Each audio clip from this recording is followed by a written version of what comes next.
কেউ স্পাউস নিয়ে ইউরোপের কোনো কান্ট্রিতে স্টুডেন্ট ভিসাতে যদি একসাথে ফ্লাই করতে চান সেক্ষেত্রে কিন্তু অস্ট্রিয়া আপনাদের জন্য বেস্ট অপশন। অস্ট্রিয়া কিন্তু ফর বোথ স্টুডেন্টস অ্যান্ড স্পাউসের জন্য অনেক ধরনের ফ্যাসিলিটি প্রোভাইড করা হয়। অস্ট্রিয়ার আমরা দুটো প্রোগ্রাম নিয়ে কাজ করে থাকি, ব্যাচেলার্স এবং মাস্টার্স। মাস্টার্সের যদি আপনারা অ্যাপ্লিকেশন করতে চান সেক্ষেত্রে আপনাদের ব্যাচেলার্সে 60% মার্কস ক্যারি করা লাগবে ওভারঅল রেজাল্টে, এবং ব্যাচেলার্সের ক্ষেত্রে এসএসসি এবং এইচএসসি এর ওভারঅল রেজাল্টে 60% মার্কস ক্যারি করতে হবে। অ্যাপ্লিকেশনের টাইমে কিন্তু আপনাদের একটি ইংলিশ প্রফিসিয়েন্সিরও প্রয়োজন হবে, যেমন আইএলটিএস, ডুওলিঙ্গো, পিটিই, এগুলো হচ্ছে অস্ট্রিয়াতে অ্যাকসেপ্টেড হয়।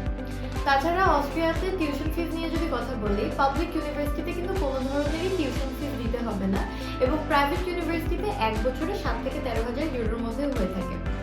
অস্ট্রিয়াতে কিন্তু এমবাসির কোনো ইন্টারভিউ নেই, তো আপনারা যারা ইন্টারভিউ নিয়ে চিন্তায় আছেন তাদের কিন্তু কোনো চিন্তার প্রয়োজন হবে না অস্ট্রিয়াতে অ্যাপ্লিকেশন করার ক্ষেত্রে। এবং অন্যান্য দেশের মতোই কিন্তু ইন্টারন্যাশনাল স্টুডেন্টদের অস্ট্রিয়াতে পার্ট টাইম জব অপরচুনিটি দেওয়া হয়। So if you're interested in applying for Austria, visit our office or contact our number for free consultation. Number এবং অ্যাড্রেস ডিসক্রিপশন বক্সে দেওয়া থাকবে। Thank you.